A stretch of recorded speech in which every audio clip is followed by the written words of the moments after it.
Huwag niyo na po kaming hanapin sa mga presinto sapagkat ang inyong mga pulis ay nasa inyo ng mga telepono. Dial 911. Darating ang inyong mga pulis sa loob ng 5 minuto. Lilingkod sa bawat Pilipino at magbibigay ng tamang impormasyon para sa tahimik at maayos na Pilipinas. Police News Network, alagad ng batas, tagapagtaguyod ng balitang pulis, sandigan ng mamamayan, patnubay ng katotohanan. Kampo Krame, maghahatid ng pinakahuling kaganapan at nagbabagang balita. Ito ang PNN Police News Network. At ngayon, ang inyong mga tagapagbalita. Magandang araw, bagong Pilipinas. Ako ang inyong alagad ng batas, tagataguyod ng Balitang Pulis, Captain Nomer Macaraiga. Maghahatid ng tamang balita, kwento ng pulis at serbisyo para sa mamamayan. At ito, ang PNP News Online, ang pangunahing balita ng Police News Network, alagad ng batas, tagataguyod ng Balitang Pulis.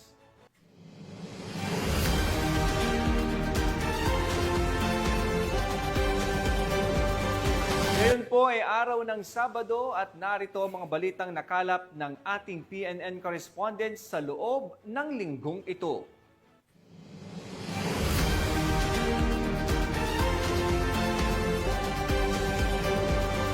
Arestado ang isang hinihinalang drug suspect sa ikinasang bypass operation ng mga operatiba ng Valencia City Police sa Bukidnon.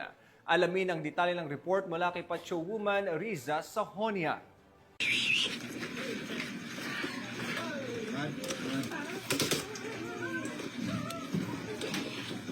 Arestado ang isang drug suspect sa isinagawang joint bypass operation ng City Drug Enforcement Unit, Bukidnon Provincial Intelligence Unit, katuwang ang mga kapulisan ng Valencia City Police Station sa Barangay Poblacion, Valencia City, Bukidnon, nitong ika-25 ng Hulyo taong kasalukuyan. Kinilala ni Police Lieutenant Colonel Brian M. Panganiban, officer in charge ng Valencia City Police Station, ang drug suspect na si Alias Jingjing. Babae, 48 anyos, walang asawa, walang trabaho at residente ng nasabing lugar.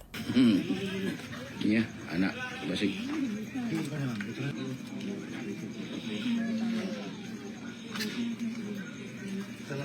Sa ikinasang joint bypass operation ng mga operatiba bandang 1:00 ng madaling araw, ay nagresulta sa pagkakakumpiska ng mga pakete ng hinihinalang shabu na may standard drug price na 40,200 pesos, isang cellphone at isang 500 peso bill na ginamit bilang bypass money at iba pang mga non-drug items. Ang suspect ay nahaharap sa kasong paglabag sa RA 9165 o Comprehensive Dangerous Drugs Act of 2002. Mula dito sa Northern Mindanao, ako ang inyong Police News Network correspondent, Patrol Woman Riza Sahonia, alagad ng batas, tagataguyod ng Balitang Pulis.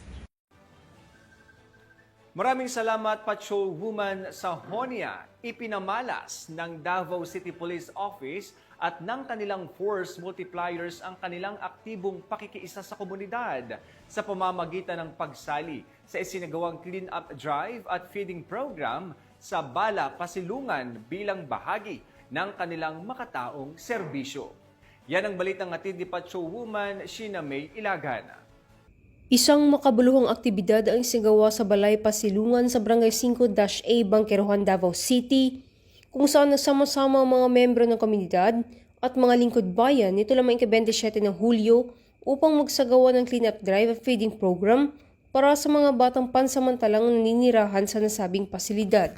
Aktibong nakiisa rito ang mga kapulisan mula sa Davao City Police Office, gayon din ang mga DCPO Force Multipliers. Layunin ng kanilang pakikiisa na palakasin ang ugnayan ng pagitan ng pulisya at komunidad, itaguyod ang voluntaryong serbisyo publiko at higit sa lahat, maghatid ng tulong at malasakit sa mga kabataang nangangailangan. Dagdag pa, ang aktibidad ay bahagi ng mas malawak na layunin ng PNP na maging katuwang ng bawat Pilipino tungo sa isang ligtas at maudlad na bagong Pilipinas kung saan ang seguridad, kaayusan at pagkakaisa ay prioridad. Mula dito sa Rion 11, ako inyong PNN correspondent, Patrolwoman Sheena May Ilagan, alagad ng batas, tagataguyod ng Balitang Pulis. Maraming salamat, Patrol Woman Ilagan. Buong sigasig na nakiisa ang Police Regional Office Bangsamoro Autonomous Region sa isinagawang Regional Rescue Olympics bilang tampok na aktibidad sa pagdiriwang ng National Disaster Resilience Month sa Maguindanao del Norte. Nakatutok dyan si Patrol Woman Judy Ann Alibo. Bilang bahagi ng commemorative at capacity building activity at pagunita sa National Disaster Resilience Month 2025, nakilahok ang PNP ProBar sa isang Rescue Olympics 2025 na isinagawa sa Camp G.H. Shonko, Awang Datu Udin Sinsuat, Maguindanao del Norte. Nito lamang ika-26 ng Hulyo taong kasalukuyan. Naging pangunahing kalahok sa naturang patimpalak ang rescue units at emergency teams tulad ng PNP, BFP, Philippine Coast Guard at Philippine Army, na dinaluhan din ng mga opisyals galing sa iba't ibang ahensya ng pamalaan. Sa aktibong suporta ni Police Colonel Armando F. Mena, Chief Regional Community Affairs and Development Division at Director Joel Q. Mamon, Regional Director Office of Civil Defense BAR. Ang Rescue Olympics ay isang paligsahan para sa mga first responders upang paunlarin ang kanilang kakayahan sa search, rescue at disaster response. Isinasagawa ito sa pamamagitan ng simulation exercises tulad ng Water Search and Rescue Station, Basic Life Support Station, High Angle Rescue Station, Obstacle Course Station at Fire Drill. Tumanggap naman ng token of appreciation ang bawat kalahok upang gantimpala sa kanilang pagpapamalas ng galing, lakas at liksi upang malagpasan ang bawat nakahandang simulation exercises. Layunin nitong sanayin ang mga kalahok, palakasin ang kanilang koordinasyon at teamwork, at tiyakin ang pisikal at mental na kahandaan sa pagtugon sa emergency. Mahalaga ito upang mapaunlad ang kahusayan ng responders, maiwasan ang malaking pinsala at mapalaganap ang kultura ng kahandaan sa mga komunidad. Mula rito sa reyon ng Bangsamoro, ako ang inyong PNN correspondent, Patrol Woman Judy Ann Alibo, alagad ng batas, tagataguyod ng Balitang Pulis. Maraming salamat, Patrol Woman Alibo.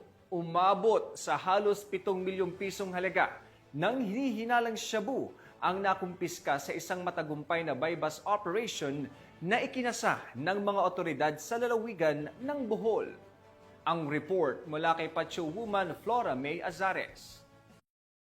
Aabot sa halos 7 milyong halaga ng pinaghihinalaang shabu ang nasabat ng kapulisan mula sa isang lalaki na target sa buy-bust operation na isinagawa sa Purok 5 proper, Barangay Dampas, Tagbilaran City, Bohol, noong ika-24 ng Hulyo ng taong kasalukuyan.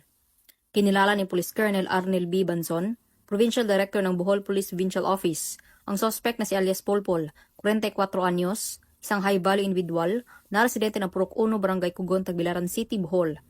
Dakong alas 11 ng gabi nang isinagawa ang buy-bust operation na pinagsanib ng pwersa ng operatiba ng Provincial Drug Enforcement Unit, Provincial Intelligence Unit, Tagbilaran City Police Station at PIDEA Bohol na naging dahilan sa pagkakaaresto ng suspect. Nakuha mula sa suspect ang nasa 1,025 gramo na pinaghihinalaang shabu na may standard drug price na 6,970,000 pesos. Bukod sa droga, nakuha din mula sa operasyon ng isang Android cellphone, sling bag, Honda Wave na motor at buy-bust money. Mahaharap ang suspect sa kasong paglabag sa Section 5 at 11, Article 2 ng RA 9165 o Comprehensive Dangerous Drugs Act of 2002. Sa muli po, tayo ay nanawagan sa ating mga kababayan na kung may impormasyon kayo sa mga tao o grupo na involved po sa anti-illegal drugs o shabu o mga drug personality sa inyong lokalidad, huwag po mag-atubiling magsumbong sa pinakamalapit na police station. At pwede po tayong mag-dial din po sa 911 kung gusto niyo pong may-responde ang isang krimen. Mula dito sa Central Visayas, ako ang inyong PNN correspondent, Patrol Woman Flora May Azares, alagad ng batas, tagataguyod ng Balitang Pulis. Maraming salamat, Patrol Woman Azares. 6 na individual ang naaresto ng mga operatiba ng Orion Municipal Police Station sa isang matagumpay na anti-illegal drug operation na isinagawa sa nasabing bayan kung saan nasamsam ang hinihinalang shabu na nagkakahalaga ng humigit kumulang 200,000 piso. Patrol Woman Lexin Reyes Sawiran sa report.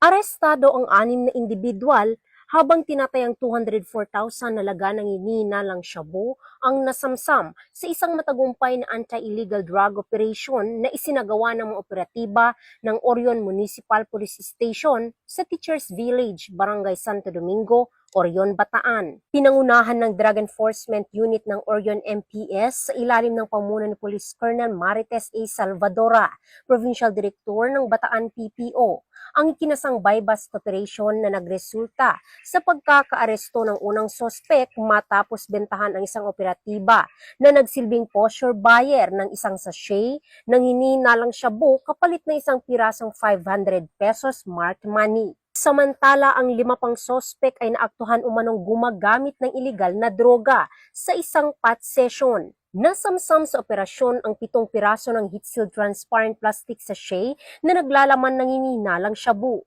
5 pirasong aluminum foil na may bakas ng shabu, 5 toother, lighter, at 1 pang piraso ng heat-sealed transparent plastic sachet na may bakas na shabu. Kasalukuyang nasa kustodiya ng Orion MPS ang mga inarestong sospek, habang inihanda ang pagsasampa ng kaukulang kaso laban sa kanila sa paglabag sa Republic Act 9165 o ang Comprehensive Dangerous Drugs Act of 2002. Ang matagumpay na operasyon ay patunay ng mas pinaigting ng kampanya kontra iligal na droga, alinsunod sa direktiba ni Chief PNP Police General Nicolas D. Torre III at sa pamuno ni Police Brigadier General Ponce Rogelio I. Peñones Jr., Regional Director ng Police Regional Office 3. Patuloy ang determinasyon ng kapulisan sa pagbibigay ng ligtas at drug-free na komunidad para sa bawat mamamayan ng Bataan at buong Gitnang Luzon. Mula dito sa Gitnang Luzon, ako ang inyong PNN correspondent, Patrolwoman Lixen Reyes A. Saweran, alagad ng batas, tagataguyod ng Balitang Pulis. Maraming salamat, Patrolwoman Saweran. 2 hinihinalang drug personalities ang naaresto sa ikinasang buy-bust operation ng mga operatiba ng Abra PNP sa naturang lalawigan. Ang detalye ng report mula kay Patrolwoman Jesly Sabado. Naaresto ng mga operatiba ng Provincial Drug Enforcement Unit ng Abra ang 2 bagong tukoy na drug personalities sa isinagawang buy-bust operation kamakailan sa Barangay Calaba South, Bangged, Abra. Kinilala ang mga suspek na kapwa 21 anyos, walang trabaho at nasa drug watch list bilang street-level individuals at tinuturing na pusher. Ang operasyon ay isinagawa sa koordinasyon ng Provincial Drug Enforcement Unit at Philippine Drug Enforcement Agency. Nasamsam mula sa mga suspek ang tinatayang 15.74 gramo ng hinihinalang shabu na may standard drug price na humigit kumulang 107,032 pesos. Bukod sa droga, na-recover din ang buy-bust money, bodle money, motorsiklo, cellphone at vape mula sa mga suspek. Isinagawa ang inventaryo ng mga ebidensya sa presensya ng mga suspek, isang barangay kagawad at isang media representative mula sa radyo natin Bangged. Dinala sa PDEO office ang mga suspek at mga ebidensya para sa dokumentasyon at pagsasampa ng kaso sa ilalim ng RA 9165 o Batas Laban sa Ipinagbabawal na Gamot. Mula dito sa Baguio City, ako ang inyong PNN correspondent, Patrolwoman Jesly Sabado, alagad ng batas, tagataguyod ng Balitang Pulis. Maraming salamat, Patrolwoman Sabado. Sa walang kapagurang operasyon ng PNP Highway Patrol Group, kaugnay sa mas pinaigting na laban ng pambansang pulisya kontra kriminalidad, 2 sospek sa kasong karnaping at pamemeke ng mga dokumento ng motorsiklo ang matagumpay na nahuli ng PNP Highway Patrol Group sa Barangay Pulong Bulo, Angeles City, Pampanga. Yan ang tinutukang balita ni Patrolman Mark Roland Feliciano. Walang kawala ang 2 suspect sa kasong karnaping at estapa. Nasangkot din sa pamemeke ng mga dokumento ng motorsiklo sa Barangay Pulong Bulo, Angeles, Pampanga. Ito'y bunga ng walang kapagurang operasyong isinasagawa ng HPG upang masakote ang mga taong may pananagutan sa batas. Pinangunahan nga ng HPG Pampanga ang nasabing operasyon sa pangunguna ng kanilang team leader na si Police Major Alan A. Morales. Magandang araw po sa ating lahat. Ang Provincial Highway Patrol Team Pampanga ay nagkaroon ng isang matagumpay na entrapment operation na nagresulta ng pagka-aresto ng 2 taga Pampanga na mga suspect na involved sa Labas Casa Scheme. Ang naging dahilan po na nasabing operasyon ay bunsod sa reklamo ng 2 biktima ng mga taga Bulacan na kung saan sila ay nakabili sa mga arestadong suspect ng 2 motorsiklo. Kanila pong napag-alaman ang mga nasabing motorsiklo ay walang papeles. Nakipag-ugnayan po sila sa aming opisina na kung saan umorder pa po sila ng isang motorsiklo gamit ng isang dummy account. Umayon naman po ang ating suspect na nagdahilan ng isang entrapment operation. Ugaliin po natin sana na bago po tayo bumili ng mga segunda manong motorsiklo o sasakyan, ay huwag po tayong maingganyo sa murang halaga. Ugaliin po natin na makipag-ugnayan at lumapit po tayo sa pinakamalapit na himpilan ng Highway Patrol Group upang masiguro po natin na ang ating bibilhing segunda manong motorsiklo o sasakyan ay hindi involved sa anumang illegal na pinaggalingan. Kinilala ang mga sospek na sila alias Chris, 29 na taong gulang at Kenny, 32 taong gulang na parehas na taga San Fernando, Pampanga. Binasahan sila ng kanilang karapatan sa salitang kanilang nauunawaan at ngayon ay nasa kustodiya ng HPG Pampanga para sa dokumentasyon at tamang disposisyon habang inihahanda ang naaangkop na kaso laban sa mga ito. Sa anumang katanungan, reklamo o impormasyon, ang himpilan ng Highway Patrol Group ay palaging bukas upang kayo'y tulungan. Kami ang Guardian of the Highway, ang kakampi nyo sa kalsada na patuloy na magbibigay ng serbisyong HPG dahil dito sa ating bagong Pilipinas, ang gusto ng pulis, ligtas ka. At sa iba pang balitang serbisyong HPG, tumutok lamang sa aming YouTube channel at Facebook page na Police News Network. Mula sa tanggapan ng kakampi nyo sa kalsada, ako po si Patrolman Mark Roland Feliciano para sa Police News Network, alagad ng batas, tagataguyod ng balitang pulis. Maraming salamat, Patrolman Feliciano. Hindi na nakaligtas pa sa kamay ng batas ang isang senior citizen na wanted sa kasong frustrated homicide matapos itong hainan ng warrant of arrest ng kapulisan sa Apari. Yan ang tinutukan ni Police Corporal Kelvin Paul Juan. Hindi na nakapalagpa ang isang wanted person na may kasong frustrated homicide sa sinagawang operasyon ng pinagsanib puwersa ng mga operatiba noong Hulyo 24 taong kasalukuyan. Ang suspect ay kinilala bilang si alias Gardo, 63 taong gulang, mangingisda at residente ng nasabing bayan. Naaresto si alias Gardo sa bisa ng warrant of arrest na may nakatalagang piyansa na nagkakahalaga ng 72 piso para sa kanyang pansamantalang kalayaan. Kasalukuyang nasa kusdiya na ngayon ng Apari Police Station ang suspect para sa tamang dokumentasyon bago i-turn over sa korteng kinauukulan. Ang pagkakadikip nito ay resulta ng pinagsanib puwersa ng kapulisan ng Apari Police Station sa pamumuno ni Police Major Ignacio D. Dinulog Jr., Chief of Police, kasama ang 1st Mobile Force Platoon, 2nd Cagayan Provincial Mobile Force Company at 203rd Regional Mobile Force Battalion 2. Patuloy ang pinaigting na kampanya ng PNP Apari laban sa kriminalidad upang mapanatili ang kaayusan, katahimikan at kaligtasan ng bawat mamamayan sa kanilang nasasakupan. Mula dito sa Lambak ng Cagayan, ako po ang inyong Police News Network Correspondent, Police Corporal Kelvin Paul Juan, alagad ng batas, tagataguyod ng balitang pulis. At para sa ating huling balita, umabot sa tinatayang 5.7 milyong pisong halaga ng hinihinalang shabu ang nasamsam ng mga operatiba sa isang matagumpay na buy-bust operation na isinagawa sa Misamis Oriental na nagresulta din sa pagkakaaresto ng isang hinihinalang drug personality. Patrolwoman Danessa Berdos sa report.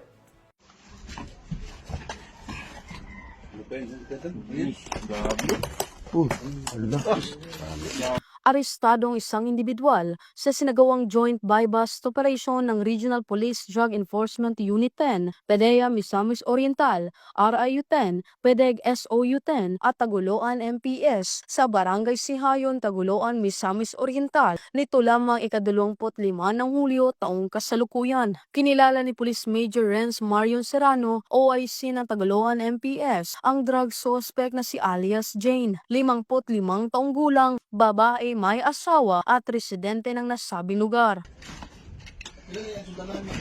Yes, Sergeant. Oh.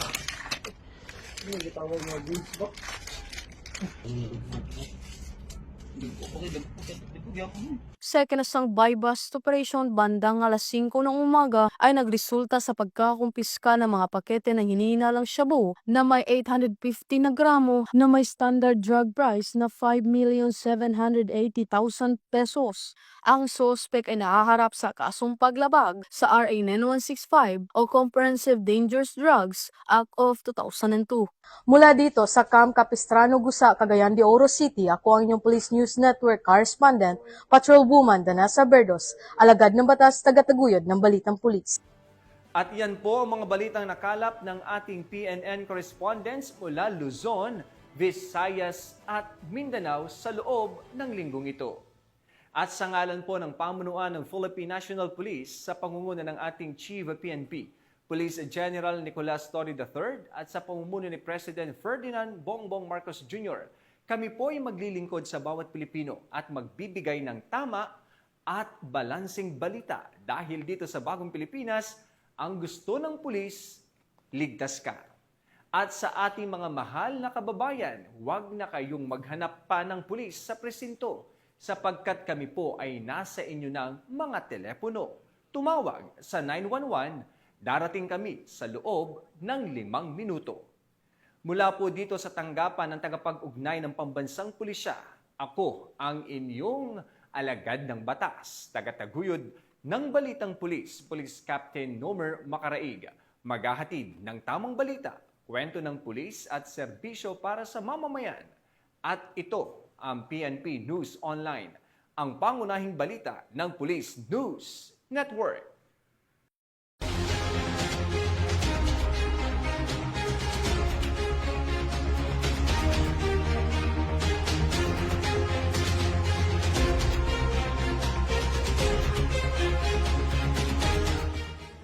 Police News Network, alagad ng batas, tagapagtaguyod ng balitang pulis.